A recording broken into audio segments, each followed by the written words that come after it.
nchi. And when he created the heavens and the earth, Na wakati alipoumba mbingu na nchi, he used 6 days to create all of them, including human beings. alitumia siku 6 kuumba mbingu hata na wanadamu. And when he had finished, Na alipokuwa amekamilisha, he decided to rest. akaamua atapumzika. So on the 7th day, Kwa hiyo siku ya 7 God rested from all Mungu his work. aliamua kupumzika kwa ajili ya kazi aliyokuwa And anafanya. the Bible says Na Biblia inasema he rested. alipumzika. The word rest, Neno hili kupumzika it means coming from all your work, and now you're not using energy, you are just there resting. kupumzika kunamaanisha unawachana na shughuli zingine zote, wewe ni kutulia tu. And the Swahili version said, Na Biblia ya Kiswahili ama kwa tafsiri ya Kiswahili it said that he enjoyed.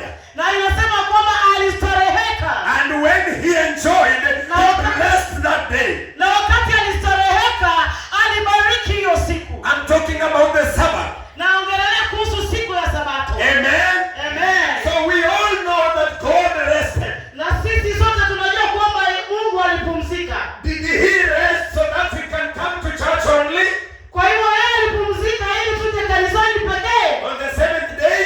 kwa ile siku ya 7? No. Hapana. God rested so that we can also rest. Mungu alipumzika ili kwamba sisi pia tupumzike. Because the Bible says Kwa sababu Biblia inasema in Matthew 11:28, katika kitabu cha Mathayo 11:28, come unto me all you that labor, kujeni kwangu ninyi wote ambao mnafadhaika, that labor with many burdens, ninyi ambao mna mizigo mingi sana, and I will give you rest. na mimi nitawapatia pumziko. So the 7th day means rest. Kwa hivyo siku ya 7 inamaanisha kupumzika. And when he says I will give you rest, Na wakati anasema atakupatia pumziko, it means that he will give you a day. anamaanisha atakupatia siku, And the day that he will give you, na hiyo siku atakayokupa it shall be a day of enjoying. ni siku ya kustareheka, It shall be a day of rest. ni siku ya kupumzika. You don't need to use your power Hauhitaji kutumia nguvu to nyingi get anything from the Lord. kupata kitu chochote.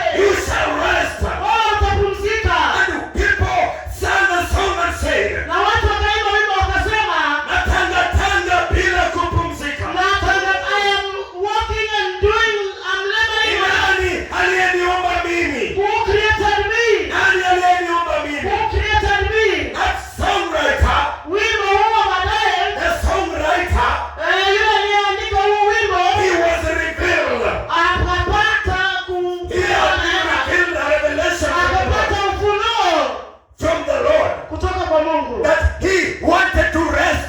na kwamba alitaka There kupumzika. are people here who have been working, like my elder here, I know, he has been working since he became 18. Kuna watu hapa ambao wamekuwa wakifanya kazi kama mzee wetu hapa, tangia akiwa kijana amekuwa akifanya kazi, And when you ask him, he is still working maybe. na ukimuuliza sasa hivi bado yafanya kazi, He's looking for money. anatafuta pesa.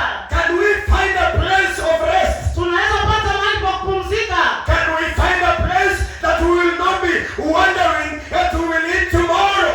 Na kuna mahali tutapata mahali ambapo tutakuwa tunashangaa tutakula nini kesho, Will that day come? na siku hiyo ambayo itakayokuja. Jesus has said, Yesu amesema, come to me, all ye that labor and carry many burdens. njooni kwangu ninyi nyote ambao mnafadhaika na kubeba mizigo mingi, I will give you rest. nitawapa pumziko. Let's go to the book of Leviticus 25.